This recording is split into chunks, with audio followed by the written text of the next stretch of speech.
14 février 2022, un grand plaisir de nous retrouver et je pense que bonne fête à tous les amoureux et amoureuses. Débat pour la nation aujourd'hui sera consacré exclusivement sur la question des mines. Chers monsieur, chère madame, chers téléspectateurs, vous le savez très bien que cette question des mines depuis très longtemps fait parler d'elle parce qu'il s'agit d'une question. La population congolaise en général butée à un flou total, je ne sais pas, orchestré par nos autorités ou bien problème d'ignorance parce qu'il n'y a pas suffisamment de cours à caractère de cette question sur les mines dans nos universités. Les gens sont plus dans le droit, économie, ainsi de suite, mais question sur la géologie, ainsi de suite, les minéraux, les Congolais ne maîtrisent pas aussi longtemps. Nous sommes parmi les rares pays qui détiennent un potentiel énorme en matière minéralogique, si je pourrais le dire comme ça. Les Congolais doivent savoir définir même un minerai. Les Congolais doivent savoir comment est-ce que ça se passe, ces circuits. On parle des détournements, on parle des bradages. Et pas plus tard que récemment, M.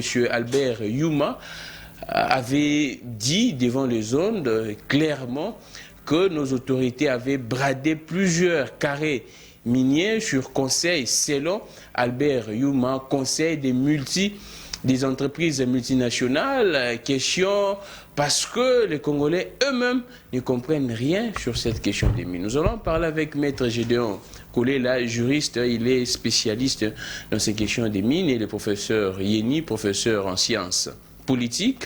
L'émission est là à 11h juste, Perfect Télévision, 22h juste et 1h juste, Perfect Télévision, relais YouTube, Peter Tiani, RDC. Nous allons parler de tout ça. Vous allez comprendre à partir d'aujourd'hui. Nous allons faire une série d'émissions sur les mines.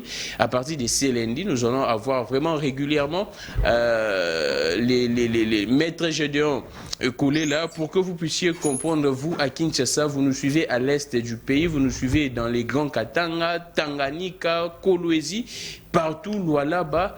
Vous ne comprenez pas vos droits même, les exploitants locaux. Parce que c'est vraiment à tout moment que vous vous plaignez sur cette question. Nous allons en parler, vous allez savoir comment est-ce qu'on acquiert même les titres miniers, les droits miniers, tout ça.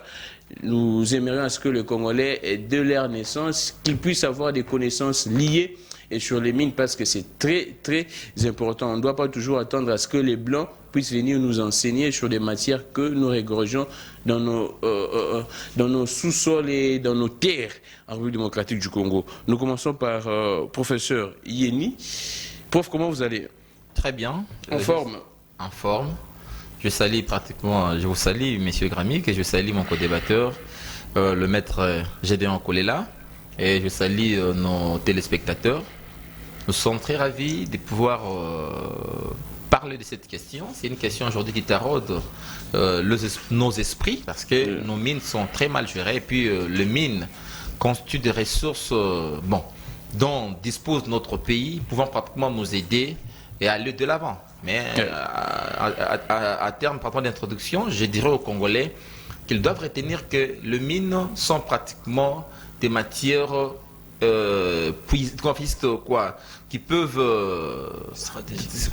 s'épuiser. Ah d'accord. Épuisables. Donc ils sont pratiquement épuisables. Ouais. Parce qu'à un certain moment, nous gérons les mines comme si c'était inépuisable, que ça va continuer des années. En tout cas, que les Congolais retiennent que les mines sont épuisables. Ah. Voilà. Merci beaucoup, professeur Yeni. Il faut parfois changer des questions dans nos différents plateaux studios parce que les gens ne sont qu'habitués de parler de Tshisekedi, Fayulu, Muzito, Katumbi, Bemba, Diomindongala, Fumutoto, Gédéon Kolela, des noms de personnes, mais ce qui constitue même la clé et les sous-bassements de notre pays, les gens passent outre.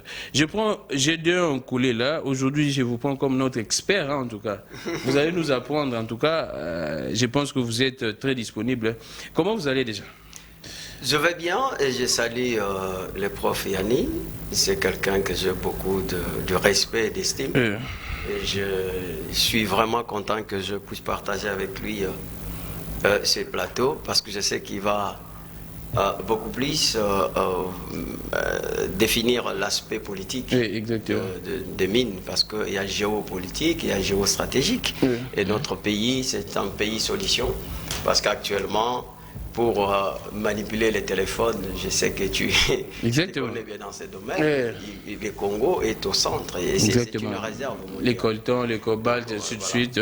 Mais Gramic, ici, vous savez, j'aime beaucoup votre plateau, parce que ici, votre émission s'intitule Débat pour la Nation. Je voudrais quand même faire une digression pour le débat passé qu'on a parlé. Ah, d'accord. Mais... c'est parce que c'est pédagogique. Prof sait que nous sommes des chercheurs, nous sommes des étudiants en vie. Donc on a parlé sur le montant que le Congo devrait percevoir. Ah d'accord, les 325 millions. Qu'est-ce que la loi dit? La fixation des dommages-intérêts par les juges. Donc ce n'est pas la Cour, mais il dit la fixation du montant des dommages-intérêts par les juges relève de son pouvoir souverain d'appréciation. Ah d'accord. Donc c'est les juges qui apprécient. Oui, qui apprécient, même pas les tribunaux, mais c'est les juges qui apprécient. Voilà pourquoi, lorsqu'il s'agissait de ces conflits devant la Cour, la première des choses, les juges ont envoyé, ou encore le tribunal a envoyé les deux parties, c'est-à-dire le Rwanda et le Ouganda et le Congo, d'aller se mettre d'accord, d'aller s'entendre. Ils ne se sont pas mis d'accord. C'est comme ça qu'ils sont revenus. Lorsque vous ne vous mettez pas d'accord, parce que là, à ce moment, c'est-à-dire qu'ils ont voulu que Ouganda puisse reconnaître sa personnalité, donc sa responsabilité civile. La responsabilité civile, c'est-à-dire qu'il n'est pas auteur directement, mais il est responsable parce que ces militaires-là, c'était ces militaires. Voilà, un État qu'un État. C'est comme ça que ils sont revenus devant les juges. Et c'est les juges. Donc, c'est-à-dire que la décision des juges est même au-dessus de la Cour. Voilà, merci beaucoup pour me donner cette occasion. Merci beaucoup. Là, c'était une précision. On a parlé également de ça les samedis, parce que selon les informations, l'Ouganda aurait refusé de payer cette somme. Il n'a pas. Il juge que c'est injuste. C'est exorbitant. Il faut aussi savoir que le Rwanda n'a pas la richesse comme nous ici, parce qu'aujourd'hui, selon nos informations, vous savez que l'aéroport de Rwanda est pris en otage par une société multinationale qui avait construit cet aéroport-là, et que le Rwanda n'est pas à mesure de payer 45 millions de dollars. Et que cette société multinationale va exploiter l'aéroport de Kampala pendant autant d'années jusqu'à récupérer son argent. Et qu'aujourd'hui, il y a encore une histoire de 300 Kampala ou bien Rwanda? Kampala ou bien Rwanda? Non, on parle de Ouganda. Mais Kampala, c'est Ouganda. De Kampala. Donc voilà qu'aujourd'hui, qu'on puisse leur demander encore les 300 millions, donc comprenez, vous minimisez ça ici, mais comprenez mais si on veut des 200 millions, là, des 300 millions... Oui, mais vous comprenez qu'avec 200 millions... Pour un autre pays, c'est un grand montant, ils peuvent réaliser des grandes choses. Merci beaucoup, Gédéon. Mais ici, vous trouvez un Matata Pogno qui dit que non, je vais aller répondre à une justice instrumentalisée. Et lorsqu'il a raison, Tshisekedi instrumentalise, il remercie maintenant les juges. Vous voyez cette Merci beaucoup, Gédéon Kolela. Nous débutons l'émission. Le numéro est là en tout cas. Interagissez. C'est vrai que vous allez nous poser plusieurs questions. Nous sommes là. Nous allons réagir à toutes vos questions, même les internautes en ligne. Laissez vos questions sur les commentaires. Nous allons faire parvenir ces questions aux invités. Alors, je commence par professeur Yeni. C'est vrai que c'est un constat. Les politiques nous le disent, les journalistes et les médias nous informent que plusieurs de nos carrés miniers, nous commençons par là, nous prenons la donne politique avec vous, Maître Gédéon sera plus en termes techniques, ainsi de suite. Plusieurs de nos carrés miniers sont bradés aujourd'hui, ne sont plus sous propriété, si je pourrais dire comme ça, de la République démocratique du Congo. Qu'est-ce que vous pourriez dire? C'est la méchanceté de nos politiciens ou bien c'est l'ignorance de nos politiciens? La question, elle est simple. Bon. Je répète encore. Plusieurs de nos carrés miniers actuellement se retrouvent bradés. ces carrés miniers ne sont plus sous autorité de notre pays, ou soit sous propriété de notre pays, avec à plusieurs durées même, 40 ans, 20 ans, ainsi de suite. C'est une méchanceté de nos autorités ou bien c'était une méconnaissance, une ignorance? Nos autorités ne maîtrisaient pas cette question sur les mines. Bon, je dirais ceci, hein. Cela nous ramène encore quelques années en arrière. Vous savez, l'homme blanc arrive au Congo, il dit que c'est un obstacle pratiquement géographique parce que le Congo était constitué d'une très grande forêt, des montagnes à l'est, difficile à y pénétrer. L'homme blanc arrive, il va exploiter le caoutchouc, tout ça, mais il finira par comprendre que le Congo n'est non seulement un scandale géographique, mais c'est aussi géologique. Ah, c'est quand l'homme blanc va découvrir le sous-sol, l'immense richesse que le sous-sol du Congo, le sous-sol du Congo regorgeait. Oui. Il dira non, c'est aussi un scandale géologique. Le Congo est créé sur fond pratiquement, on dit le Congo c'est un espace de libre commerce entre les puissances. Parce que il y avait le Portugal, il y avait la France, l'Angleterre. Bon, la Belgique est venue après. Parce que je parle d'abord des puissances de premier rang. Ah, d'accord. Les puissances européennes. Il y a l'Angleterre, le Portugal, l'Espagne, l'Allemagne, la France. Donc ces puissances-là de premier rang voulaient à tout prix contrôler le Congo. Ils vont se rendre compte que le Congo était pratiquement sur le plan géostratégique, le seul pays qui pouvait permettre aux différentes puissances de commercer, de commercer en Afrique. Sur ce, ils diront non, bon, créons un espace de libre commerce pour permettre à toutes les puissances de commercer facilement. Hein. Le Congo devient pratiquement un trait d'union. Et plus tard, pratiquement, le roi des Belges, malin qu'il était, le génie belge, va pratiquement faire du Congo une colonie belge. Ça, c'est le Congo belge est un espace d'exploitation. Hein? C'est une colonie d'exploitation qui sera pratiquement mise en place. Là, c'est les Blancs qui considèrent que le Congo, c'est un terrain d'exploitation. Oui, une colonie d'exploitation. Et non une colonie de civilisation. Ah, d'accord. Les Congo, mais ils diront c'est une colonie. La différence, c'est quoi entre une colonie d'exploitation et de civilisation? Civilisation, on vous amène... bon, nous étions civilisation et exploitation juste au même moment. Mais exploitation, ils viennent pour piller nos richesses. C'est ça, en termes clairs. Piller vos richesses. Ils partent avec. Ah, d'accord. Ils partent avec. Sans construire, sans... Ils construisent pratiquement des infrastructures de base devant leur permettre d'exploiter, de mieux exploiter vos ressources. Oui. Par contre, lorsqu'on parle de la civilisation, ils viennent, bon, ils vous apportent l'école, leur religion, leur philosophie, pour juste faire de vous un peu des humains. Parce que nous étions considérés comme des sous-hommes. Donc l'idée, on accepte l'idée au Congo. En 60, l'homme congolais reprend pratiquement l'appareil en main. Donc reprend pratiquement la gestion de l'État. Quand l'homme congolais reprend la gestion de l'État, on lui est place de changer les paradigmes. Lui ne va même pas s'en occuper. Il va confondre les objectifs. Il lui croyait que les objectifs fixés par l'État colonial coïncidaient à ceux de l'État indépendant. D'où il répond la machine. C'est comme ça qu'on va parler du néocolonialisme. Une colonisation qui passe par l'élite autochtone. Cette élite qui travaille maintenant pour les comptes de l'homme blanc. On lui est place que l'on soit exploité par l'homme blanc. C'est maintenant l'élite congolaise qui commence à exploiter, à travailler pour les comptes de l'homme blanc. C'est dans ces paradigmes-là que nous inscrivons pratiquement cette question de mine. Ah, d'accord. Lorsqu'on ne change pas de paradigme, en tout cas, c'est un problème. Et merci beaucoup, professeur. Le même paradigme continue, le paradigme d'exploitation. Ah, d'accord. Merci beaucoup, professeur Yeni. Alors, je viens à vous.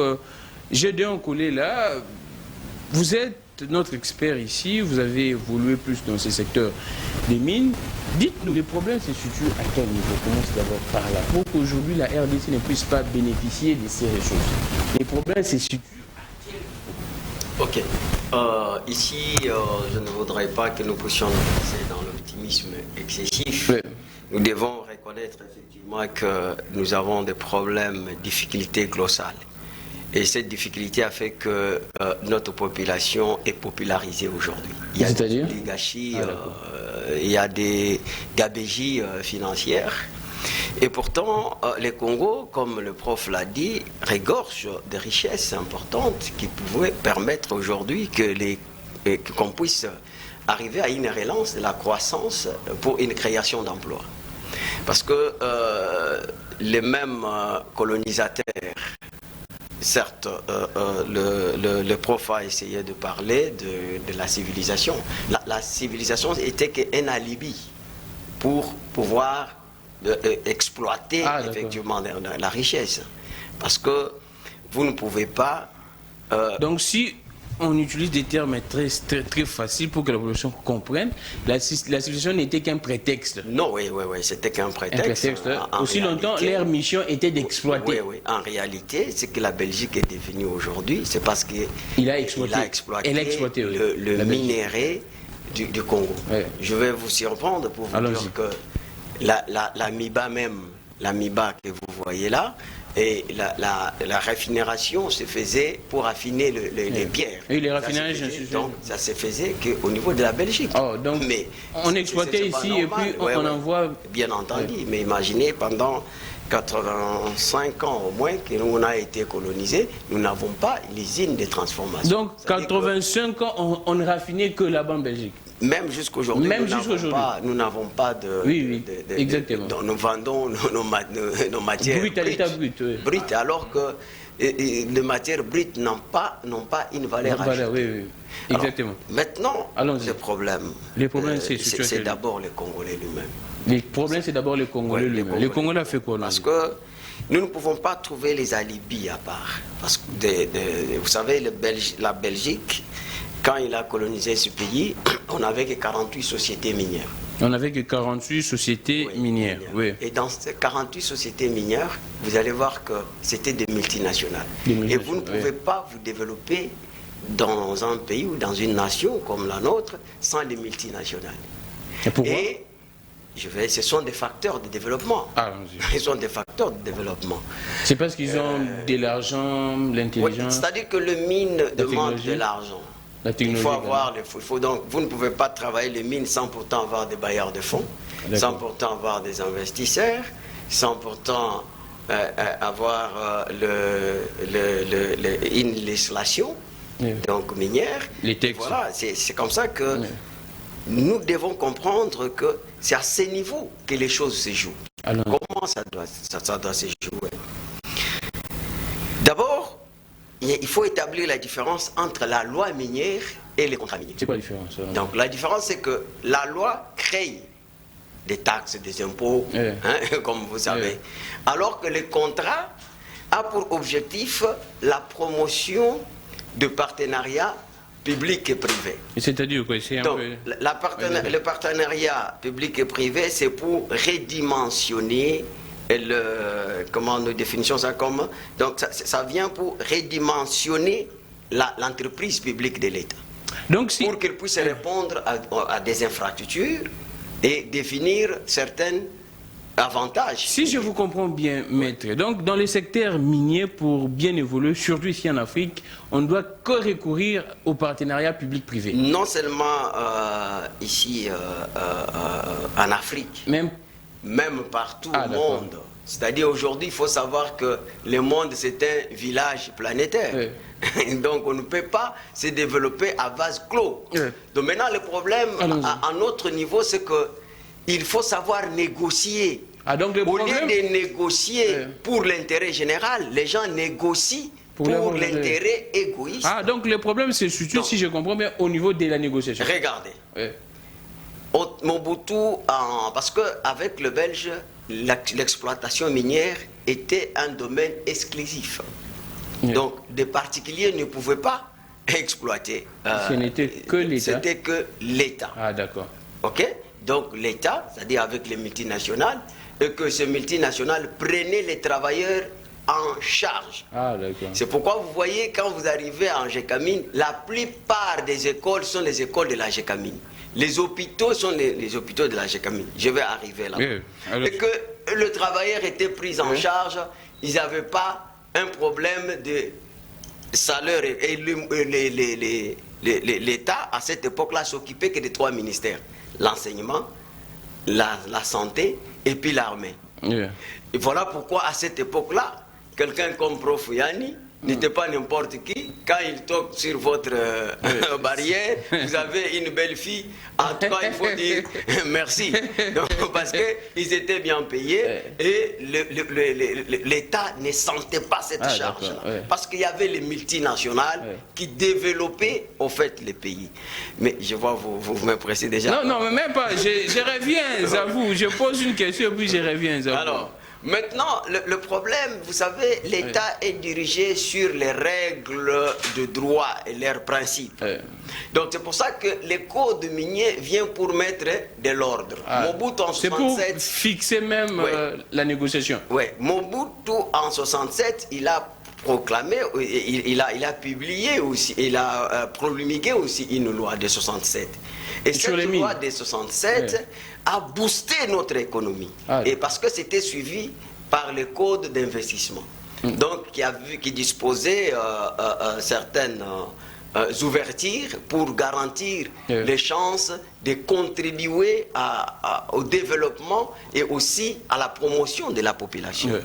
Maintenant, le problème, c'est que Mobutu, déjà, à ce niveau-là, nous avons quitté des 48 sociétés jusqu'à 38. Un instant. Nous, à l'époque coloniale, on avait 48 sociétés. Sociétés minières. Et maintenant, quand Mobutu arrive, qu'est-ce qui s'est passé pour que nous quittions des 48 à... C'est-à-dire que les codes, la loi ici mettait certains investisseurs multinationaux mal à l'aise. Ah, d'accord. Alors, les autres sont heureusement qu'en 69, il s'est rattrapé lorsqu'il a promulgué un code d'investissement qui donnait maintenant les ouvertures. Alors, il y a eu des sociétés d'extraction donc, qui ont fait en sorte que, quand ils se sont implantés, ils ont contribué la plupart des infrastructures que nous avons aujourd'hui, les écoles, les hôpitaux, c'était à cette époque-là. Je reviens à vous, maître. Je reviens. Vous gardez les souffles. Nous prenons, professeur. Maître dit ceci que il a cité un problème sur la négociation. La question que je me pose est celle-ci. Je reviens à la même question que je vous ai posée. C'est par ignorance que nos politiciens ne savent pas négocier, parce qu'en entendre parler, j'évoquais ça au sommaire, Albert Youma qui disait « Nous sommes conseillés par des Blancs et ce sont ces Blancs qui nous ont induits en erreur. » Pour brader, ainsi de suite, ils pensaient que non, ils négociaient avec des gens qui pourraient venir avec de l'argent. Or, ces gens-là prenaient aussi en crédit. Oui, en parlant, je crois bien, du premier paradigme, le paradigme d'exploitation, le maître vient pratiquement juste de me rejoindre en disant que ces gens viennent d'abord nous exploiter. L'autorité qui était ici n'a pas pu changer le paradigme. Comment? Vous savez, vous avez la science. La science vous ramène pratiquement à la technologie. Et la technologie vous permet de favorise l'industrialisation et enfin le développement. Mais tant que le première phase pose problème, il est difficile de pouvoir domestiquer sa nature lorsque vous ne disposez pas des moyens nécessaires. Donc il faut, et à cela, je crois bien, il revient à nos autorités de redéfinir la trajectoire même de l'État. L'État chez nous, c'est un produit du sous-développement et non un promoteur de développement. Mais ailleurs, vous dites quoi? L'État, c'est un produit de sous-développement. Donc l'État produit les sous-développements. Ici en Afrique, on aura des exemples palpables. Vous savez, en Afrique, tout comme en Asie, l'État c'est un produit de pire importation, mais les Asiatiques ce sont pratiquement, je dirais, appropriés de l'État. Cette appropriation asiatique a fait que l'État nazi contribue, aide pratiquement la société à avancer. Hein, la société avancée. Quand vous prenez un député chinois qui vous dit je suis professeur, j'arrive au Parlement, je reste professeur, tout est pris en charge par mon université, je travaille pour mon État, pour aller de l'avant. Contrairement à chez nous, c'est pratiquement la suite, corruption, détournement. L'État qui arrive ici, dans le secteur minier, principalement, dans le secteur minier, un secteur géré aujourd'hui par des sous-traitants, il y a une intervention pratiquement des exploitants locaux qui travaillent pour les comptes, les sous-traitants, les exploitants locaux travaillent pour les comptes de multinationales. Et pour ces multinationales-là, le produit ou le mine, le matière première, sont exportés à l'état brut sans donner de la valeur ajoutée. Or, la valeur ajoutée vous permet pratiquement de créer 2 emplois, de créer pratiquement un secteur industriel, de raviver encore votre industrie et de manière bon, je dirais, à créer plus d'emplois. Et c'est là vous amenez vers le développement. Mais chez nous, on prend nos matières premières, vont ailleurs, en état pratiquement brut, et aux autres de donner de la valeur ajoutée. Et dans certains secteurs, ces produits-là reviennent ici, sous forme de produits manufacturiers que nous achetons. Un problème. Donc, aujourd'hui, si l'homme congolais, par ignorance, parce que même la science pose problème. Vous avez dit tantôt à l'introduction ici, on envoie nos enfants plus dans les sciences de prestige, mais pas pratiquement dans les sciences fondamentales. Nous avons des mines. Nous parlons aujourd'hui des nouvelles technologies, tout ça, coltan et autres, qui alimentent aujourd'hui les nouvelles technologies de l'information, de la communication. Mais avons-nous des instituts supérieurs, des universités qui forment des cadres en cette matière? Et c'est là me ramène à dire aujourd'hui, nous avons même un problème de main-d'œuvre. La main-d'œuvre pose problème. Parce que les Congolais ont souvent tendance à dire que nous avons une main-d'œuvre. On n'a quelle main-d'œuvre? La main-d'œuvre n'est pas qualifiée en RDC. Prenons un exemple aujourd'hui. Une entreprise, une société vient ici s'implanter pour fabriquer des téléphones. Mais cette société-là sera obligée d'importer la main-d'œuvre. Dans plusieurs secteurs. Même aujourd'hui, je dirais même dans le secteur hospitalier. Aujourd'hui, si vous construisez un hôpital moderne ici, vous serez obligé pratiquement d'importer dans certains domaines. Donc ça pose, voilà pourquoi j'ai dit qu'il faut commencer d'abord par la science. Tant que la science sera négligée et les autorités, comme le disait mon estimé maître, il y a une part de responsabilité de la part de notre élite.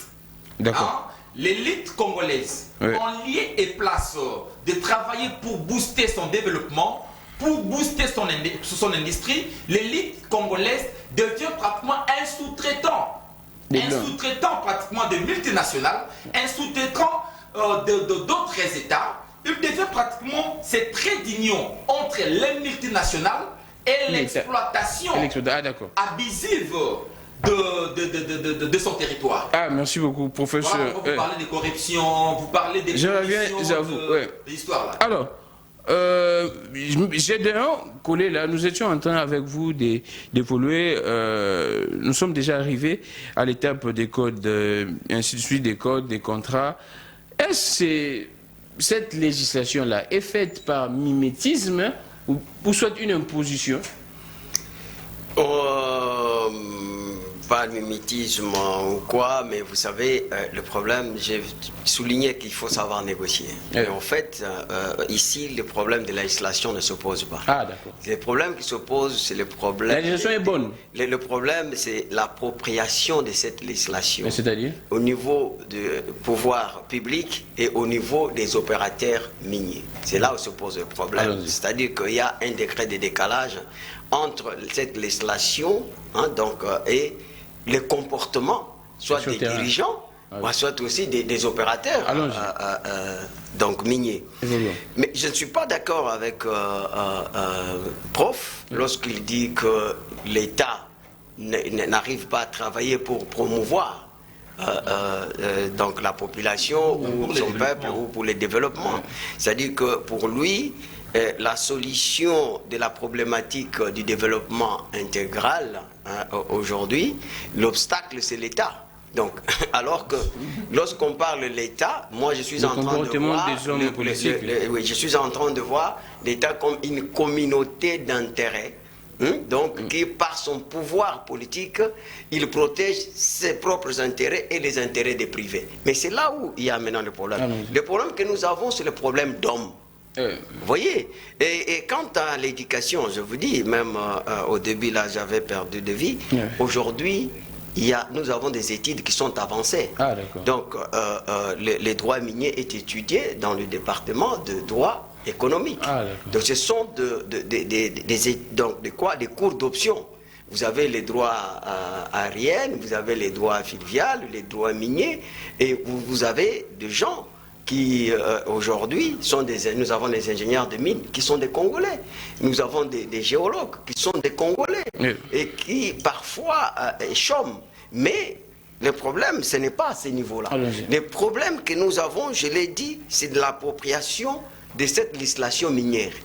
Donc, qu'est-ce qui s'est passé? Vous savez, je parlais de Mobutu, qui a continué à considérer que le mine était un domaine exclusif et qu'il faudra que l'État, en partenariat avec les multinationales, pour pouvoir développer les pays. Et que la population n'avait pas droit. Alors qu'en 1983, donc c'est ce qui avait donné naissance à la création de l'IDPS, il y a eu le massacre de Katekelai, donc là nous sommes sur Kasaï oriental, et qu'il y avait des créiseurs qui exploitaient d'une manière frauduleuse. Et comme le militaire venait attraper ces gens-là et tout ça, à ce moment-là, ils ont ouvert le feu. Il y a eu beaucoup de morts et tout ça. Alors, on a contraint Mobutu à changer la législation minière. C'était en 83. C'est comme ça que Mobutu prendra, donc le Parlement d'abord, ils ont pris une loi de 83. Cette loi a consacré des régimes. Allons-y. Donc, ils ont consacré des régimes. Les régimes général de droit commun, c'est-à-dire pour un Congolais qui a un peu de moyens, il peut aussi investir dans les activités minières. C'est pour ça qu'à l'époque, vous voyez, vous avez vu des gens comme les Fonchi qui ont acheté des avions, vous avez vu les gens comme le Wetrafa. Donc, c'est-à-dire qu'il y a eu une classe moyenne qui a pris l'ascenseur et avec nos commerçants de Bas-Congo, d'Ilandos et tout ça. C'est-à-dire que l'économie était entre les mains des Congolais à cette époque. Et deuxième avantage, c'est que il y a eu encore un autre régime qui était le régime conventionnel par dérogation. Ces régimes-là, c'est-à-dire que lorsque les multinationales viennent, ils signent le contrat non avec l'État, mais avec des sociétés de l'État, c'est-à-dire les entreprises minières, comme la GECAMINE, comme la MIBA. Et ils signent directement avec l'entreprise, donc, les DG, les PCA. Oui, ce sont eux qui engagent la société, parce qu'ici, c'est pour promouvoir la société. C'est pour le renforcement des capacités, pour que la société arrive à répondre aux besoins de la population. Comment ça? C'est comme ça que vous trouverez que ces contrats étaient dit ceci. Vous exploitez pendant autant d'années, comme vous avez dit, 20 ans, 40 ans. Alors, vous exportez le matière, mais en contrepartie, vous allez nous construire les routes. Là, c'est le contrat entre les étrangers. J'ai dit l'entreprise. L'entreprise, oui. Oui, c'est pour ça que vous voyez qu'à l'époque, vous ne pouvez pas parler du Katanga sans parler de la GECAMINE. Et vous ne pouvez pas parler du Kasaï sans parler de la MIBA. Même quand vous allez maintenant, vous allez voir que c'est la chute de la MIBA qui a fait que certaines écoles ne fonctionnent pas. Mais non, donc lorsque Laurent Désiré Kabila est venu, il a pratiquement dérangé tout. En faisant quoi? En faisant, il a martelé, donc disons, tout ce qui était comme comment je peux appeler, les mines de la Gécamine pour donner à tous ces gens qui l'ont financé pour avancer. Ah, donc il a cédé ces mines? Oui, je l'avais publié, je pense que je vous ai donné. Et Laurent désirait... Je vois ça, oui. Ouais, si vous le permettez. Oui, allons-y. Parce qu'avant ça, il y avait d'abord un problème que Mobutu lui-même, quand il se sentait menacé, et il a donné certaines mines comme récompense pour ceux qui jouaient pour sa sécurité. Pour ceux qui jouaient les bons offices auprès des institutions internationales. Donc c'est là où nous parlons le même langage pour dire que les mines n'ont jamais profité de la population. Attendez, professeur. Mais ils ont attendez, maître Gédéon. Tout le monde a lingala comprendre. Donc Mobutu a Kabi. Soit à céder à Pessi, pas bateau yo, bazalaki kosala que basala lobbying pour nae. Libandambo.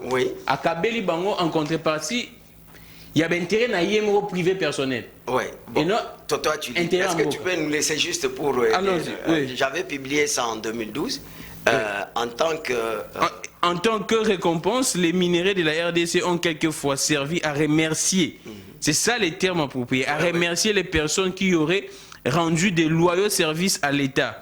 C'est à ce titre que le président Mobutu instruisit le général Likulia Bolongo, alors premier ministre de son dernier gouvernement, mars 1997, à faire bon accueil à la proposition d'un groupe d'hommes d'affaires américains qui proposait de récupérer toute la province du Chab, actuellement Katanga, qui était déjà tombée totalement sous le commandement du régime de l'Alliance des forces démocratiques pour la libération AFDEL. Ok, donc c'est-à-dire que Mobutu avait besoin que les mercenaires viennent pour en fait empêcher Laurent Désiré Kabila d'avancer. Oui.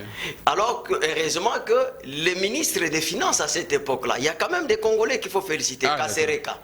Donc, dont son... Je vois. Ni t'étais la vigilance du ministre des Finances. Alors que son vice-ministre, c'était Diomi Ndongala Eugène, qui est en vie maintenant. Oui, il était encore jeune. C'est comme ça que Eugène Diomi Ndongala s'est retrouvé dans la délégation. Quand ils sont partis, qu'est-ce que Kasereka a imposé? Kasereka a imposé parce qu'avant les investisseurs, il faut au préalable vérifier si ils ont la capacité de financer. Donc, parce qu'au niveau des cadastres miniers, donc il faut avoir au moins 80 millions disponibles que vous pouvez injecter dans ce secteur-là. Alors, il fallait vérifier maintenant si ces gens-là ils ont des sociétés qui existent en Europe. Arrivés à Dakar, donc pendant qu'ils attendaient un vol de connexion, Diomi Ndongala s'est retrouvé seul. Ces gens-là, ils ont pris une escampette.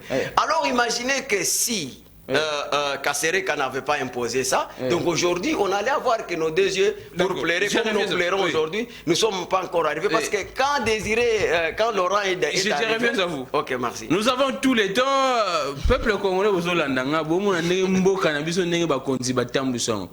si j'ai pris la décision, cette ferme décision patriotique même de consacrer la journée à lundi tout le Macambamine, parce qu'il y a beaucoup de choses. Diomi Ndongala Zali en vie. Diomi Ndongala, il est là jusqu'à présent, au moins en 2023. Non, il avait joué un bon rôle. C'est pour ça que j'ai dit au moins en 2023 peut à postuler. Donc là, vous-même, vous écoutez l'histoire de notre pays. Nous prenons, professeur Yeni, c'est pratiquement ce que vous aviez dit. Je ne sais pas comment est-ce que nos autorités pensent que ces mines sont inépuisables. Parce qu'apparemment, comme Mobutu donne ça en récompense pour remercier, c'est pratiquement, il s'est dit que non, à Bilogo, ici, là, non, c'est resté là à vie, et ainsi de suite. Vous savez, lorsque nous avons dit que l'État chez nous, c'est produire le sous-développement et non le développement. Non, Mobutu n'est pas l'État. Et s'il vous plaît. Mobutu n'est pas l'État. Écrivez, vous allez. Non, c'était l'échange. Au sens le plus strict. Lorsque vous parlez de l'État congolais aujourd'hui, nous voyons Tshisekedi. Là, les gens doivent retenir cela. Au sens parce que c'est le monsieur, c'est lui l'institution. D'ailleurs, c'est pas pour rien. que l'on parle de l'institution président de la République. Oui, mais c'est l'une des institutions. C'est l'une des institutions. En fait, c'est lui qui représente. Ici, nous sommes dans un débat à caractère pédagogique.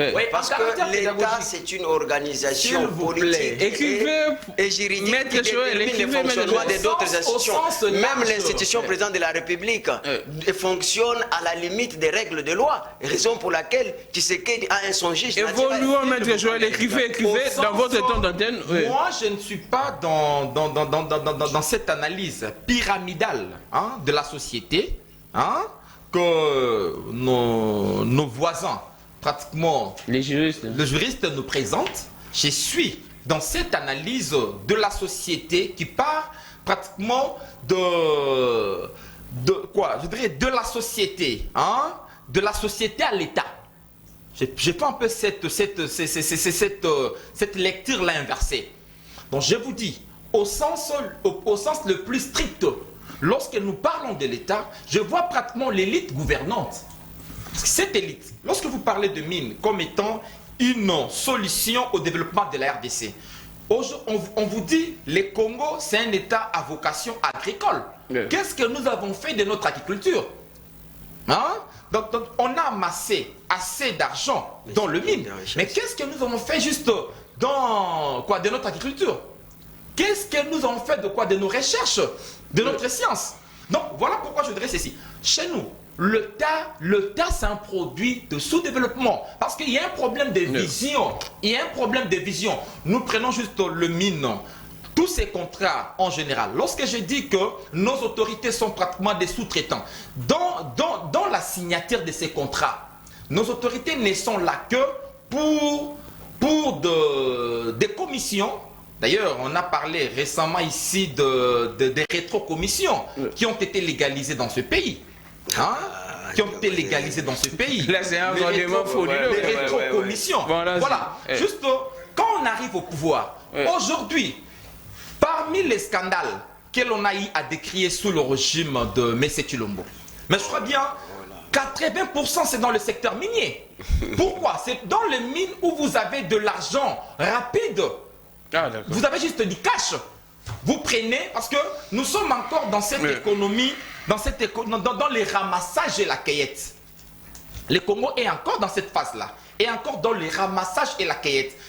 Et ramassage comment? Vous avez juste votre petit engin, vous avez la facilité d'avoir le mine et de le vendre. Or, les autres secteurs demandent des investissements sérieux. Voilà pourquoi on ne sait pas diversifier notre économie, on est borné dans le mine, et les mines aujourd'hui, avec le primat des multinationales qui sont soutenues par leurs États, qui considèrent la RDC comme un patrimoine mondial. Nos mines sont considérées comme étant, comme étant de biens appartenant à l'humanité. Voilà pourquoi, lorsque Kabila, le père, arrive ici, il faut parler aussi du contrat. Mais on va en parler. Du contrat, il y a un contrat, le fameux contrat léonais que Kabila a signé. Les noms viennent de l'Emera. Voilà. L'Emera. Quand vous parlez de ce contrat-là, c'était une manière de vendre une partie de notre pays. Aujourd'hui, vous dites, vous récompensez, vous remerciez ceux qui vous ont aidé, ceux qui vous ont protégé. Mais ces pratiques-là continuent. Ces pratiques-là continuent. N'allons pas loin. Il y a de cela quelques jours où on nous a parlé d'un cacique de GFCC qui avait pratiquement claqué, qui a claqué la porte, qui a été rejeté par ce père. Mais celui-là, son nom est cité dans quel secteur? Son nom est cité dans le mine. Parce qu'aujourd'hui, lorsque vous venez au pouvoir, je crois bien vous avez connu, il y a des affaires qui ne cessent pratiquement aujourd'hui de brûler, même la nation. Mais dans toutes ces affaires-là, on vous dit, en bas, s'il y a l'élément motivateur, c'est juste, ces gens-là veulent mettre la main dans nos mines. Donc le mine aujourd'hui, les autorités, le mine sont mal gérés par l'État. Et puis, je dirais d'abord, nous commençons, je vais prendre de Kassavubu, Mobutu, le de Kabila. Tu sais que d'aujourd'hui, nous avons quelle vision? Quelle est notre vision du Congo? qu'est-ce que nous voulons faire du Congo? Oui. Les Congos de 2050. Est-ce qu'avons-nous déjà pensé à ces Congos-là? Comment les Congolais, parce qu'avec cette démographie en galopante, exponentielle, parce que nous connaissons aujourd'hui une croissance démographique exponentielle, galopante, avec cette croissance démographique, imaginez-vous un pays où vous parlez, un pays béni par l'Éternel, un pays qui est en sous-sol. D'ailleurs, j'ai aimé la phrase du chef de l'État. Monsieur Tshisekedi, quand il a dit, cette fois-ci, c'est la revanche du sol sur les sous-sols. J'avais aimé. C'était une manière de nous dire que cette fois-ci, nous allons privilégier l'agriculture. Merci. Ça fait 3 ans que l'agriculture pose problème. Attendez, on a les temps, vous aurez les temps. Oui. Voilà pourquoi je dirais ceci. Il est temps. Vous aurez les temps de réagir. Il est temps de restructurer nos mines, de les gérer de manière structurelle et parce que nous les gérons des fois avec nos états d'âme, avec nos humeurs, parce qu'on veut s'enrichir rapidement et demain assurer sa réélection, on doit avoir Merci beaucoup, professeur Yeni. Alors, Gédéon collé là, c'est vrai que nous allons aborder l'étape des musées, mais il y a un point ici qui m'a écœuré un peu. Vous dites ceci dans votre article, en contrepartie, là c'est Mobutu, en contrepartie d'une somme de 3 millions de dollars, devant servir au recrutement des mercenaires et de la signature avec l'État zaïrois de l'époque d'un contrat minier d'une durée de 25 ans. Donc on nous donne 3 millions de dollars pour une durée de 25 ans. Vous comprenez? C'est-à-dire que... 3 millions, car à 3 millions à Pamba. Pour lui, l'essentiel à cette époque-là, c'était que Laurent Mouzé ne renverse pas le régime. Oui. Donc, c'est-à-dire qu'il était au bout des souffles. Il faudra effectivement mettre des barrières pour que M. Laurent Désiré Kabila ne revienne pas. Donc, mais je voudrais attirer quand même l'attention de M. le professeur. Nous sommes venus ici donner le peu que nous avons pour ceux qui veulent avoir l'idée sur les mines. Il ne faudra pas vous déroder d'un élément important et qui est déterminant du débat pour atteindre donc une voie fraudatoire et fantaisiste d'ailleurs, ce que vous dites. Parce que maintenant, là, je peux vous prouver que jusqu'à aujourd'hui, Tshisekedi n'a pas la même mise sur les mines. Ah, sérieux? Oui, mais je vais vous dire. Je vais vous dire. Mais attendez. C'est pourquoi je voudrais qu'on puisse aller mollo. On y va. Si nous mettons beaucoup plus la dose politique, c'est vrai qu'il y a des fraudes. Ici, je ne parle pas de fraude. Je parle de la législation minière qui n'a pas été respectée. C'est de cette manière que les gens se sont enrichis d'une manière imbécile. Permettez-moi les termes. Et c'est ça les termes. Bien que nous sommes devant les caméras, devant la télé, on ne peut pas dire ça, mais c'est ça les termes. Il faut expliquer. J'ai aimé votre première intervention. Maintenant, là, vous avez tellement une dose politique, alors que c'est une question qui ne demande pas on évolue maintenant, vraiment une dose politique pour commencer à diaboliser les enfants. Quand Mouzé arrive, il fait quoi? Donc, Mouzé est arrivé. Bon, là, vous-même, vous voyez, l'article est là. Je suis là, je suis dans un... Vous voyez, quand tant que... ce qu'il dit là, lui, il parle de ce que Mouzé a créé. Vous voulez parler de Sengamine, mais il y a pire que ça. Allons-y. Donc, parce qu'il y a des gens qui vous disent que Mouzé n'a jamais été trempé dans les détournements. Allons-y. Mais... Mouzé? Oui, mais il y a des gens qui... S'il vous plaît, professeur. S'il vous plaît, professeur. Pas 50. Vous avez des bons yeux, si vous pouvez nous... Pas 50. Nous commençons par dans les premiers paragraphes où... Oui. En tant que... Et tant d'autres en sont une illustration éloquente. Oui. Je commence, je prends la phrase, je prends ça. Enfin, comme élément de coopération dans le cadre d'une assistance militaire entre temps des guerres, les minerais congolais ont été utilisés par le nouveau régime de Laurent Désiré Kabila lors de la guerre d'agression du 2 août 1998. L'assistance zimbabwéenne, namibienne et tant d'autres en sont une illustration éloquente. Mais avant cela, le régime de l'AFDEL qui a amené Laurent Désiré Kabila au pouvoir dans sa marche vers Kinshasa a commis des impairs terribles en matière d'octroi des droits miniers, en procédant immédiatement après la prise de Lubumbashi en 1996 à une redistribution désordonnée des droits miniers de la Gécamine. Cette première vague d'attribution s'est étendue de décembre 1996 à octobre 1998. Ce qui est pire encore, si je pouvais vous limiter là, c'est si vous prenez le 3e paragraphe. Et dans le cadre de l'assistance militaire, pendant la guerre d'agression précitée, le gouvernement congolais a manifesté son intention de céder une partie substantielle du polygone minier de la MIBA au profit d'une association hybride entre les intérêts privés de Laurent Désiré Kabila et une élite politico-militaire formellement organisée et proche du président Mugabe du Zimbabwe. Voilà. Donc, vous avez entendu parler de cette société de Sengamine. Oui. C'était une société, comme vous voyez là, c'était dans le cadre d'une société hybride. Entre les intérêts privés de Laurent Désiré Kabila et une élite politico-militaire. Et c'est ce qui a amené la chute de la MIBA. Si aujourd'hui la MIBA a les clés sur les paillassons, et lorsque, parce que lui veut que nous puissions ajouter la dose politique, quand Tshisekedi dit à Mbujimaï pour dire que les gens qui ont tué ce pays, donc il ne parlait pas seulement de Laurent Désiré, parce qu'il y a aussi les gouverneurs de l'époque qui se recrutent aussi comme les acteurs principaux qui ont concédé ces polygones. C'était qui d'abord à l'époque? À l'époque de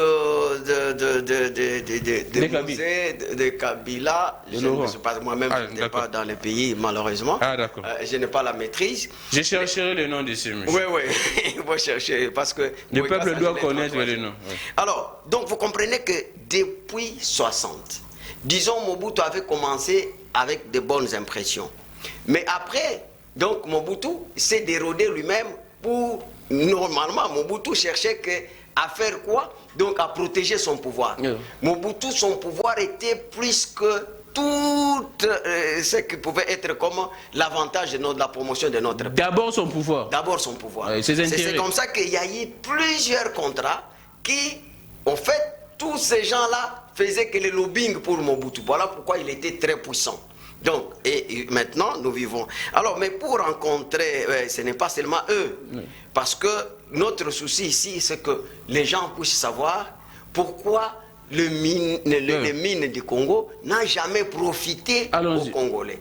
Alors que, donc, en 69, comme je vous dis là, l'industrie minière était une vocation de la RDC et que la RDC dépendait de moins en moins de l'économie mondiale. Donc, l'industrie minière contribuait au budget de l'État à 68%. 68%. Sans compter le programme économique de toutes les sociétés dont je vous parle ici.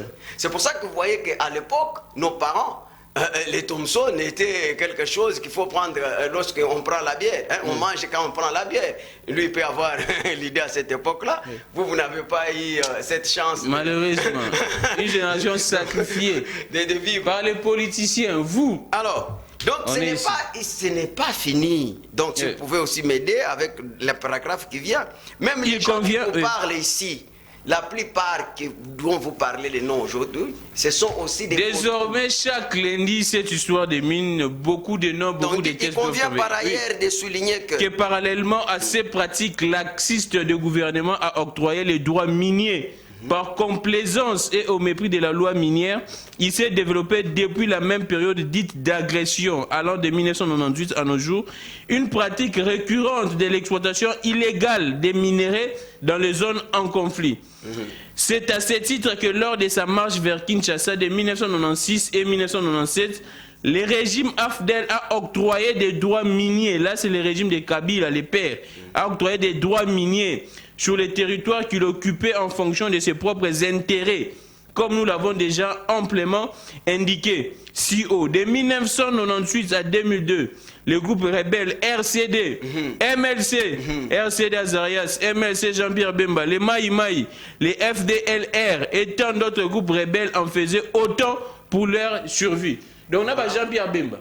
Tous les gens que vous entendez parler, après, ils viendront ici. Roger Lumbala.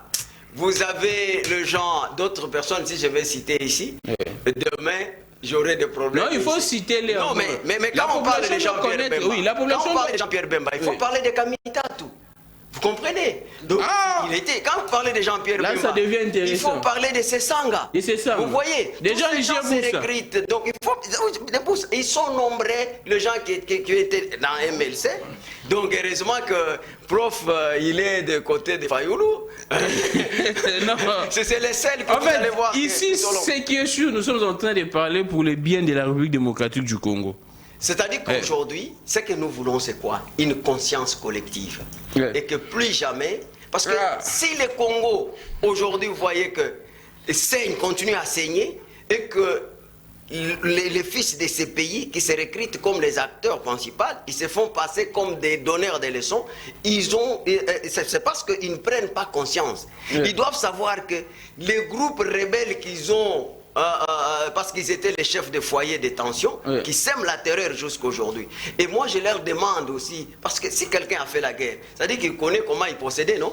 Donc quand Bosso vous dit quittez les groupes rebelles, donc les gens l'ont pris comme un fou. Mais ces gens-là, parce qu'ils ont des ramifications avec les autres qui sont restés, donc ils n'ont jamais accepté. Alors voilà pourquoi nous voulons, plus que jamais, donc montrer aux Congolais qui a fait quoi dans ce secteur minier. Il faut aussi. Merci beaucoup. Bon, nous ne sommes pas encore arrivés à Tshisekedi. Je sais que vous pouvez parler de Tshisekedi, mais je vais vous dire. Parce que, vous chutez, je dois prendre le professeur Yeni, vous chutez dans votre temps d'antenne, et je prends le professeur Yeni, je reviens à vous. Allons-y.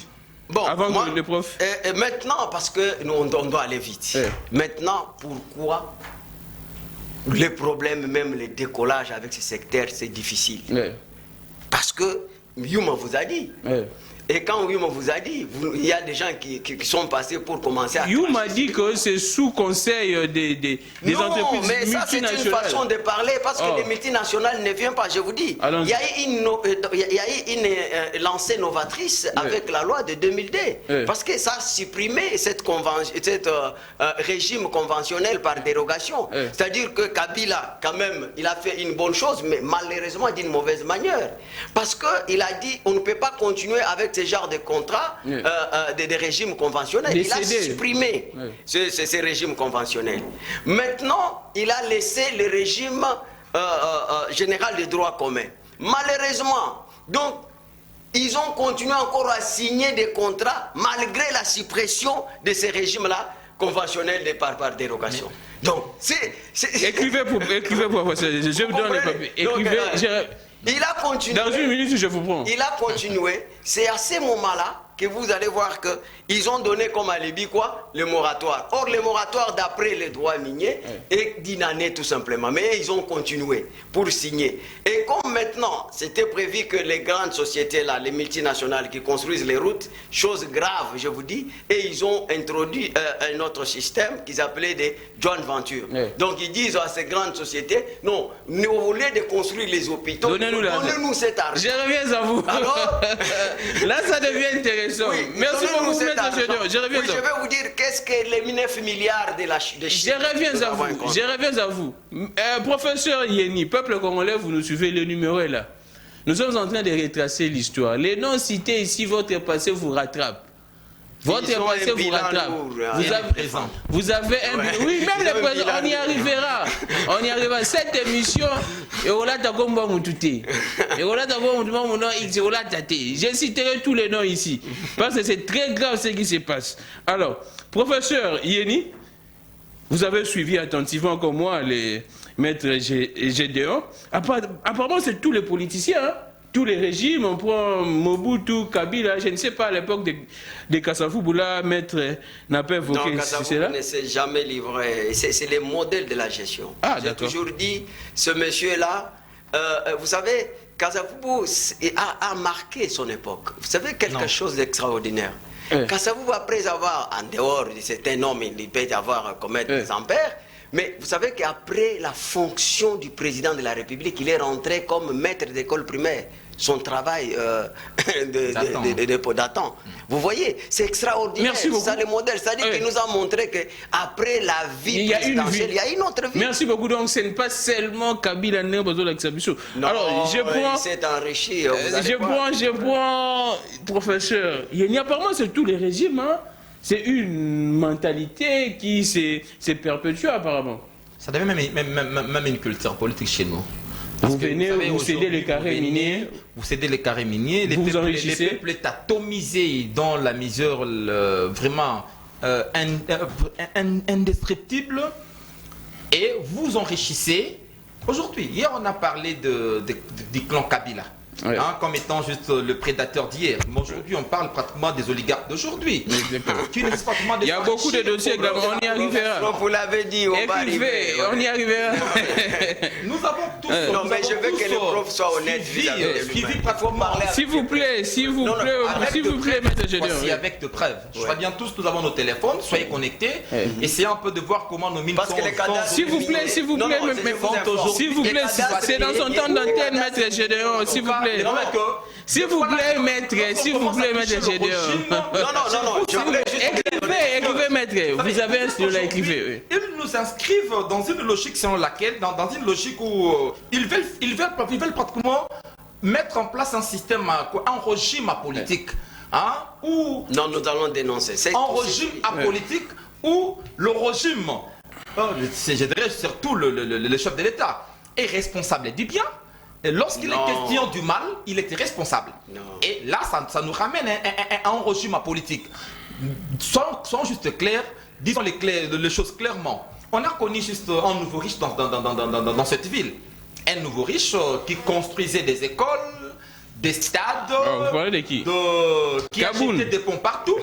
Ce monsieur s'est enrichi pratiquement en moins de 3 ans. Or, il est dans quel secteur? Il est dans l'exploitation de mines.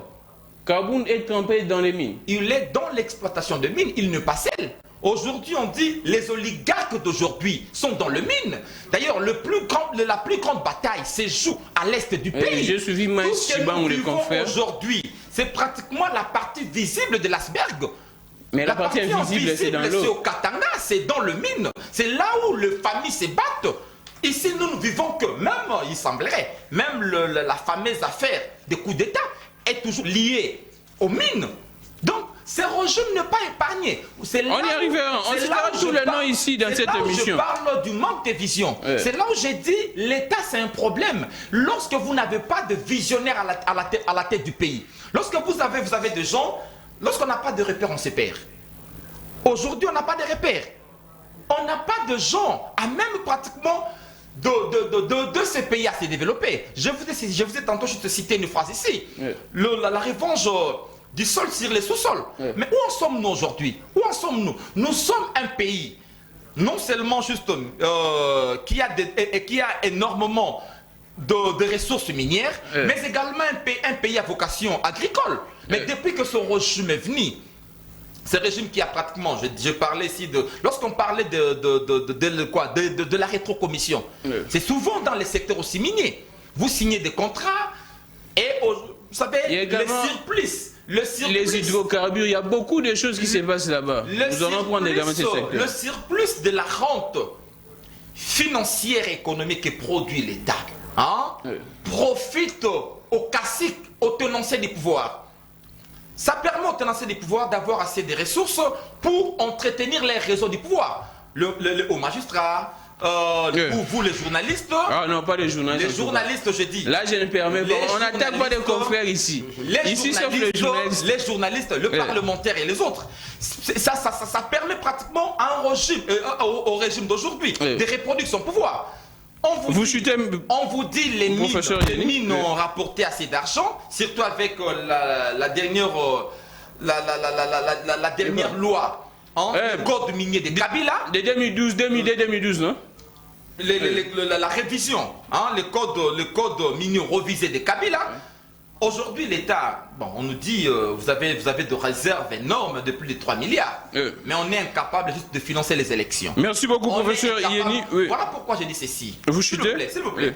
J'ai dit ceci parce que mon co-débatteur a cité des noms. Là, je suis d'accord avec lui parce que tout le belgérant, tous les ex-rebelles, ont de mettre trempés dans le mine.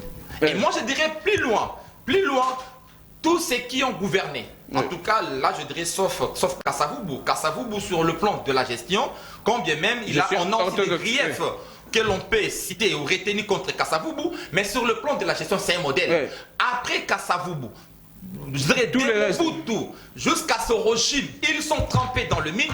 On ne peut pas aujourd'hui gérer les Congo sans pratiquement avoir de main mise juste dans la gestion de nos mines. Parce que les mines permettent à ces oligarques de construire, d'acheter l'humidité, d'acheter... Merci professeur Yeni, ne vous faites pas répéter professeur. Oui. D'acheter des maisons à l'étranger pendant que le peuple... Vous aurez le temps. Nous n'avons même pas... On est là jusqu'à 30, oui. Vous chutez, oui. Parler de développement.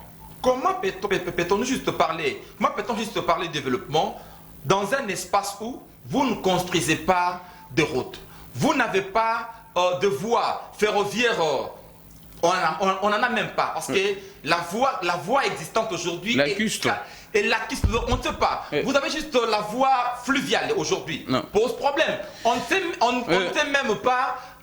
Même nos voies, nos simples voies, pose problème. Merci. Un État, sa vision, nous amène aujourd'hui à dire que nos mines deviennent une malédiction. Merci beaucoup, professeur Yeni. Je reviens à vous. Vous gardez le souffle. Vous prenez votre fameuse Monisco. Même la Monisco. On y arrivera. Tout comme tous les classiques d'aujourd'hui. Même la guerre de l'Est aujourd'hui.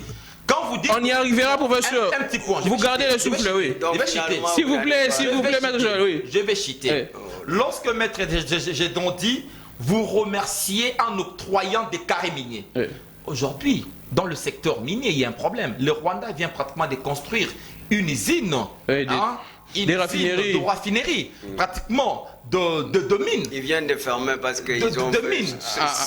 C'est fermé déjà. De mines, pourquoi? Parce que peut-être le Rwanda, un bon parent. S'il vous plaît, écrivez.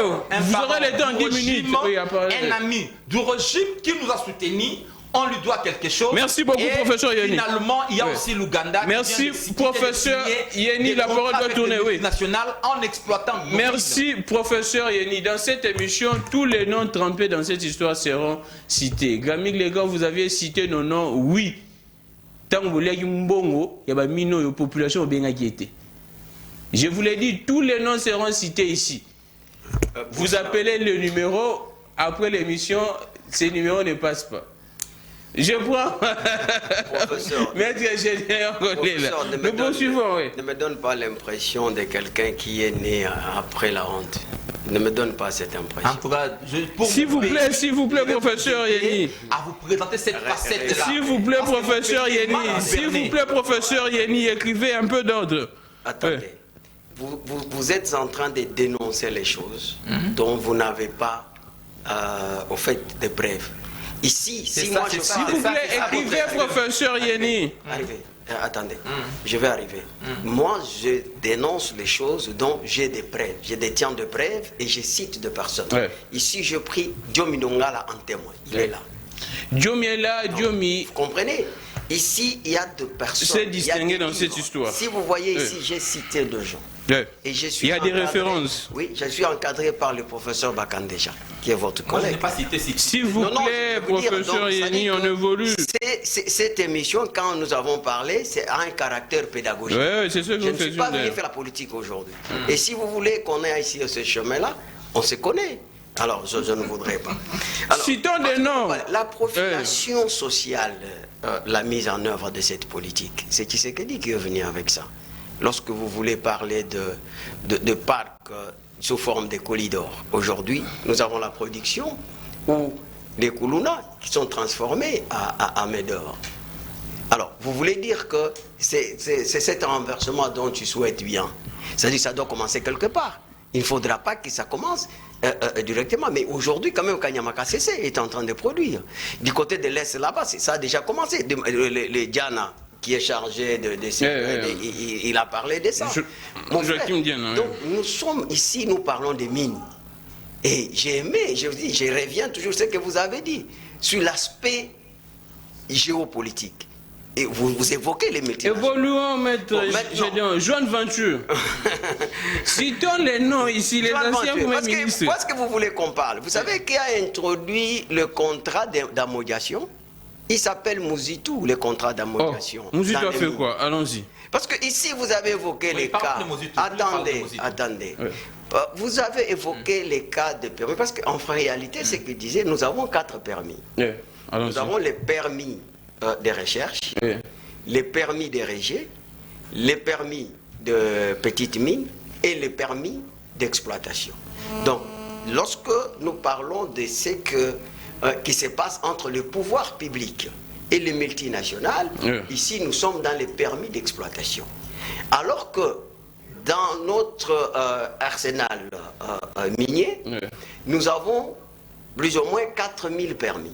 Et dans ces 4000 permis, nous avons 30 permis en voie d'exploitation. Le reste, c'est ce qu'il dit, peut-être les gens n'ont pas compris. Un instant, oui, exactement. La fraude se passe au niveau des permis de recherche qui ont déjà atteint le niveau de transformation, mais on ne transforme pas, on continue à exporter, parce que lorsque vous avez les permis de recherche, donc vous n'allez pas exporter. Ce qui doit être exporté, donc doit passer d'abord par... Les raffineries ici? Non, il doit passer par l'Institut géologique. Ah, d'accord. Donc cet Institut géologique, c'est pour examiner, vous prélevez les échantillons pour les études au niveau des labos. Alors que, donc les pouvoirs publics, avec les multinationales, ils sont entendus, ils n'ont jamais transformé ces permis-là, ils continuent à exporter sans pourtant en violation, et que ces sociétés-là... Ils détiennent un autre permis, mais il faut autre chose. Ils ne payent pas les droits superficiels, c'est ça le problème. La plupart aussi, ils ont déclaré les cas de force majeure. C'est-à-dire que nous sommes dans l'insécurité, donc nous ne fonctionnons pas normalement. Alors que vous voyez, tant qu'il y a de la guerre à l'Est, mais il y a aussi les immeubles qui poussent là-bas. Même ici. Ah, si je comprends bien, donc ces gens-là maintiennent cette situation. Oui, mais écoute, aujourd'hui la guerre, c'est une activité économique rentable. Donc il faut savoir que ça profite aux gens. Donc lorsque je reviens sur et les politiciens d'ici sont impliqués. La guerre se joue ici. La guerre, c'est dans les offices ici. Il y a beaucoup de gens. Citez les noms d'abord. Non, je ne dois pas. Ça, c'est un domaine difficile. Citons les noms, c'est ce que moi je vous a dit. Citons les noms. Donc, quand il parle de ce qu'il parle des carrés miniers, vous savez, ces gens dont vous dites des sous-traitances, donc ils évitent juste de payer 500 étant neuf, qui est les taxes superficielles, alors qu'ils ne payent que 3,6%. Et c'est le problème qui a entretenu ces flous artistiques. C'est le ministre des Mines qui n'a pas déclaré le mine à ciel ouvert pour les exploitants artisanaux. Et ça pose problème à ce niveau-là. Jusqu'aujourd'hui, nous n'avons pas. Ils donnent la raison pour dire, je parle de Kaboulou à l'époque, qu'il n'y avait pas de données géologiques. Et aller dans nos instituts géologiques, il n'y a pas ces données, on n'a jamais actualisé ces données-là.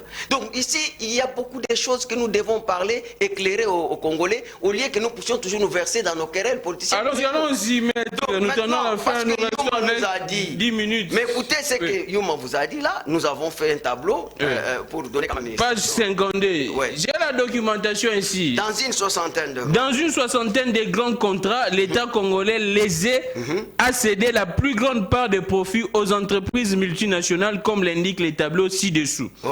Période d'octobre 2003. Projet cuivre et cobalt de Kolwezi anglais peut passer. Tailings. L'accord définitif a été conclu avec Adastra, une société canadienne dont le siège se trouve au Royaume-Uni. La GECAMI détient une participation de 12,5% dans la transaction. Les gouvernements de la RDC, 5% sur une période de 40 ans. Donc vous cédez une mine pendant une période de 40 ans. Et vous voyez ce que Tshisekedi fera 40 ans au pouvoir. Après Tshisekedi, celui qui viendra. Lorsque on vous dit parfois, il ne faut pas être dans l'essentiel. Quand on vous dit Mboke Koufi, il faut savoir, parce que les hommes intelligents ont compris que nous devons avoir une conscience collective et aimer ce pays. Parce qu'aujourd'hui, ce que Tshisekedi doit faire, moi, ce que je le demande, c'est de renégocier. Pourquoi? Parce pas moyen de... Non, il y a cette possibilité. Il y a cette possibilité, mais... De résilier le contrat. Non, mais il y a cette possibilité, mais je vous avertis déjà, il ne faut pas crier maintenant à l'acharnement.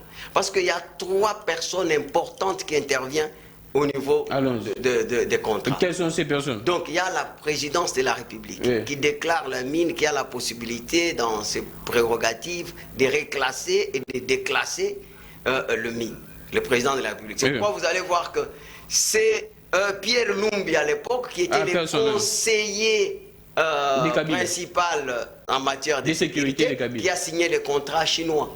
Donc nous allons... On va parler de tout ici. Alors que ce contrat n'est pas passé par les cadastres miniers comme une direction technique. Et dans les registres là-bas, quand vous vérifiez, vous ne voyez pas, on va vous dire que c'est dans les... Oui, c'est dans les registres ad hoc. Raison pour laquelle l'FMI et la Banque mondiale, ils ont emballé leur bien pour dire, parce que ce sont eux qui ont financé le premier code minier en 2002. Vous voyez? Alors pour faire les chantages, c'est comme ça qu'on a dit, non, nous allons modifier les codes miniers pour les ramener aux tables de négociation. C'est-à-dire que, alors que les codes miniers de 2002 prévoyaient qu'après 10 ans, il faudra les changer. Et on a, au lieu que ça soit à 10 ans après, Kabila est allé jusqu'au-delà pour trouver les moyens de négocier pour son pouvoir. Alors les multinationales, ils ont dit non. Regardez, jusqu'aujourd'hui, on vous parle de nouveaux codes. Mais ce n'est pas d'application. Pourquoi? Parce qu'il n'y a pas les règlements miniers. Donc ils connaissent ce que j'ai dit, parce que des modes d'application. Il doit y avoir un règlement minier pour accompagner les codes miniers. Oui, bien sûr. Comment ils vont appliquer cela? Il faut les mécanismes d'application. C'est les règlements miniers. Alors que le président Kabila, au soir de son pouvoir, il a dit on va examiner cas par cas. Donc, les cas par cas, la possibilité qu'a Tshisekedi, c'est parce que les multinationales, les investisseurs, les bailleurs de fonds ont reconnu les caractères léonais de tous ces contrats dont nous parlons aujourd'hui. Donc, il faut renégocier. Merci beaucoup, Maître Gédéon Kolela. Nous allons avoir plusieurs parties pour cette émission. C'est vrai que nous tendons vers la fin. Nous allons finir avec Maître Gédéon Kolela. Nous prenons professeur Yeni, mais j'ai mal à la tête, j'ai des maux de tête, les histoires qui sortent ici, ça fait très mal. Je pense que vous nous suivez. Vous comprenez comment est-ce que les politiques n'aiment pas ces pays. Je l'ai dit, hein, sincèrement. On doit dire pas les politiques, clairement. Parce que c'est toujours les politiques. Le prof parle ici de la vision. Écoutez, prof, je suis d'accord avec vous. Parce que les minéraux, je l'ai dit, et lui a vu cet article, les minéraux en soi ne développent pas un pays. C'est plutôt l'idée que l'on a qui est susceptible de développer. Merci beaucoup. Je suis d'accord avec vous. Mais il faut savoir que je suis vraiment l'amoureux de la promotion et de la défense de la vision et des projets de société et aussi donc le programme de gouvernance. Et si vous m'amenez dans ces pistes-là, je vais aimer parce que vous-même vous souffrez de manque de clarté. Merci beaucoup. Alors, nous prenons professeur Yeni. Est-ce que nos politiciens n'ont pas des mains liées? Parce que ce qui se passe, on peut beau dire que non, ils sont méchants, ainsi de suite, mais parfois ils ont des mains liées, ils pensent que non, s'ils ils gèrent mieux ce secteur minier, ils laissent leur pouvoir en contrepartie pour assurer leur siège, ainsi de suite, leurs chaises même. Il faut essayer un peu de fermer les yeux parce que ces multinationales sont puissantes, ainsi de suite. Vous avez posé la question et répondez à la même question. Répondez à votre question. Je voudrais dire le main lié, oui. Main lié, pourquoi? Parce que chez nous, on ne jure que par les pouvoirs et pour les pouvoirs. Donc, ils sont là pour protéger leur pouvoir. Ils se battent mort du qui ça les protéger. Quand le maître Gédéon a évoqué le cas du FMI et Banque mondiale comme étant des rétracteurs au contrat chinois, je dirais juste le Congolais doit apprendre aujourd'hui que nous sommes en pleine pour une durée de 60 ans. Guerre, hein, qui ne dit pas son nom. Une guerre aussi froide entre les pôles occidental nord et les pôles pratiquement oriental. Non, et s'il vous plaît, Non, on échange. Ici, dans le cas de contrat, le problème c'est que nous devons respecter les termes de référendum. Je vais arriver. Ce qu'on avait demandé au gouvernement congolais, c'était juste de publier, parce que tous les contrats devraient être publiés dans les registres alors que ça se trouve dans les registres ad hoc. J'ai eu la chance de lire les contrats sino-congolais. Oui, je le lis. C'est un contrat, oui. À ce moment, il y a des incongruités.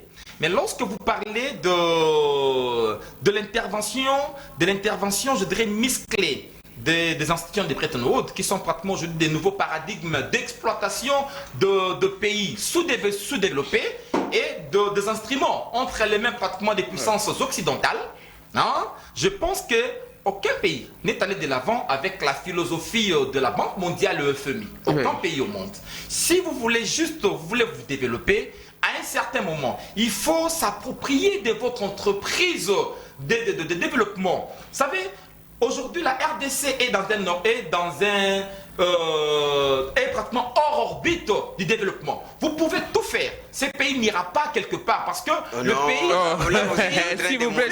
S'il vous plaît, nous sommes en train d'analyser. Cela nous renvoie au manque de vision. Lorsque vous n'avez pas de vision, cela vous écarte pratiquement de l'orbite de développement. Donc, il a dit ici, lui après, il soutient la rhétorique, bon, je dirais des fois la rhétorique, bon, tentée de balverne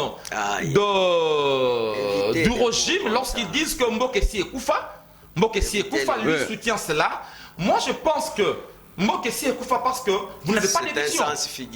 J'ai dit Mbokessi Ekoufa, c'est de pas un sens figuré. Boyé pour la rétro-commission pour légaliser Boyé pour la Boyé pour la contrat. Boyé parce que ça fait 3 ans, vous ne faites rien. Ça fait 3 ans que ces pays patauchent encore dans la misère.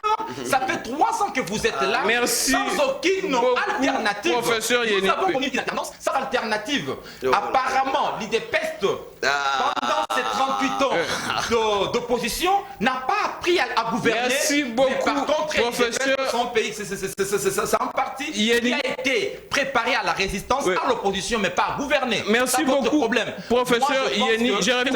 Je pense juste pour finir, parce que un certain moment, vous savez ce qui nous gère aujourd'hui. Hein, en fait, tellement qu'ils sont pratiquement habitués à critiquer, parce que l'art est difficile. En fait, la critique est facile, mais l'art est difficile. Hein? La critique est aisée. Aujourd'hui, ça nous a permis à comprendre que ces gens constituent encore un problème pour cette nation. Merci beaucoup, professeur. Les messages est passé. Un plateau politique où le peuple nous suit, ce peuple qui s'est dit aujourd'hui, nous avons de mines, on n'en profite pas, nous avons des ressources qui ne profitent qu'à une classe. Merci. Et cette classe-là, ce sont ceux qui sont au Parlement, au gouvernement, à l'institution présidente de la République. Merci beaucoup, professeur Yeni. Aux familles. Merci, professeur.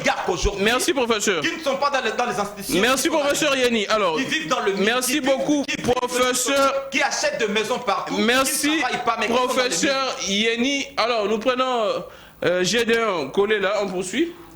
Vous savez que ce que vous dites parfois, ça ne vous ressemble pas. On poursuit, s'il vous plaît, professeur. Ça ne vous ressemble. Je suis l'image du peuple. Non, vous n'êtes pas. Le peuple, là, il faut le définir. Vous avez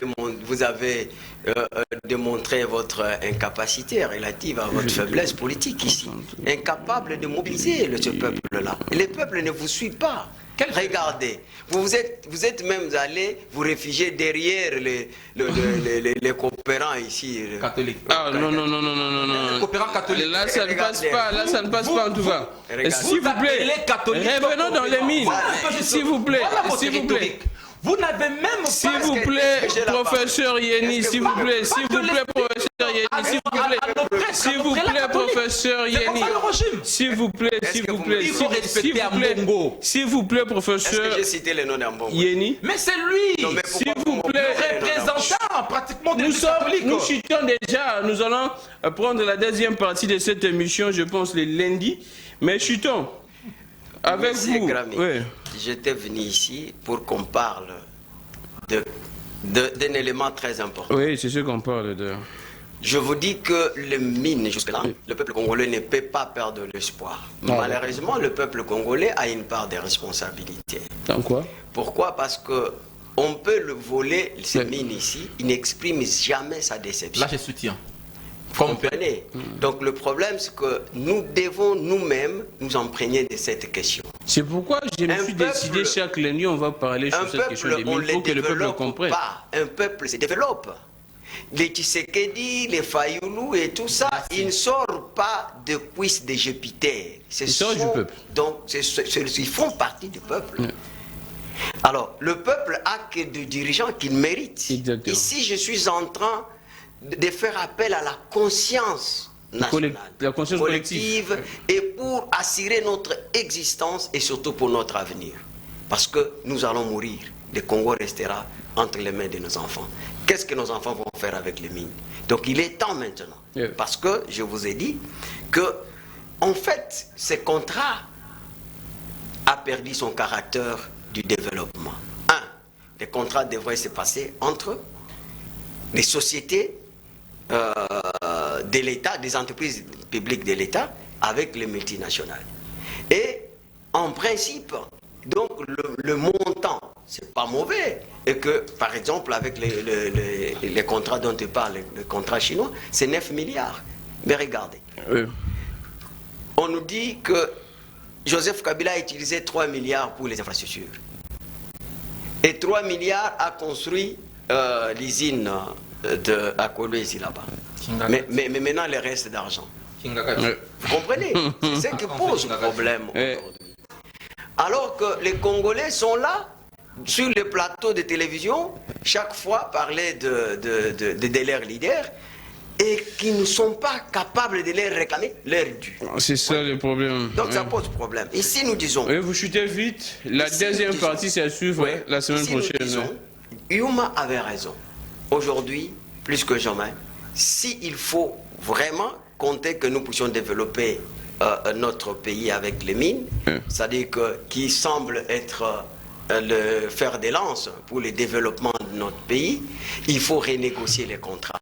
Donc les contrats d'amodiation, je ne vous ai pas expliqué ce que ça signifie. Ça signifie quoi? Ça signifie quoi, vous donnez une concession minière, pendant autant d'années, on vous donne une somme d'argent, vous exploitez. Et ça, c'est l'air membre de la MOUCA qui a introduit donc des contrats d'amodiation. Et ces contrats d'amodiation n'existaient pas avant 2012. S'il vous plaît, lorsque vous parlez de... Alors, maintenant, écoute. Et tant que premier ministre... tant que premier ministre, je ne parle pas comme un individu. Oui, pas comme un individu. Parce que ici, le problème, c'est que vous avez bien dit. Donc, chacun doit... Vous savez, en fait, je ne dois pas vous enseigner que, et vous êtes professeur, que la politique, au fait, lorsqu'on parle d'un système politique, c'est l'ensemble des interactions politiques qui constituent une chaîne de valeurs. Merci beaucoup. Donc, qui implique l'environnement qui est exposé à certaines influences des corruptions que vous avez fini pour dénoncées. Aujourd'hui, mais ce n'est qu'une partie remise. Nous allons faire de ça désormais une tasse de thé. Chaque lundi, 11h juste, Perfect Télévision, nous allons parler de ces dossiers des mines. Tous les noms seront cités. Émission Oerola Takombo ya Mutute. Et vous commentez que non, débat pour la nation, Tolobela Kombo Mutu XT. Non, on va parler de tout le monde. Quelqu'un aussi a des éléments. Oui, exactement. C'est pourquoi même j'ai lancé un appel. Vous nous suivez, vous aviez beaucoup de connaissances, vous regorgez, vous détenez des informations suffisantes et plusieurs d'ailleurs sur les contrats miniers, sur les mines, ainsi de suite. Les numéros est là. Écrivez-moi, les plateaux est là disponibles chaque lundi. Nous devions expliquer au peuple congolais qu'est-ce qui se passe exactement sur cette question des mines. Le peuple n'a pas de message dans l'ingala. Lundi nyonso informé bandeko nyonso. Bino obo kanzalo ba mine za ko ndoto bomonaka yango te boyokaka go mine boye bateki boye bateki Kongo to wana ba minere bele mais boza ko bénéficier nango te. Chaque lundi, 11h juste débat pour la nation. Nous allons revenir sur les mines. En une seconde. Yo peuple, ça là le colande que j'ai donc collé la lobby. yo pose ali responsable ya pasi na yo pamba te tango bako yiba biloko na yo okosala eloko te okotelema te bato bakopiye taxe impôt mbongo na yo okolobeloko te nakanisi nazwi. Merci beaucoup professeur Yeni. Donc tous les anciens rebelles Mutunjo Yebi aya na rébellion, il est impliqué ici. Les anciens présidents à part Kasavubu, ils sont là. Tshisekedi, nous allons arriver. Merci beaucoup à Fia Lungela, merci à Massamba Sonia, merci à Sam Tiani, à Belgodor.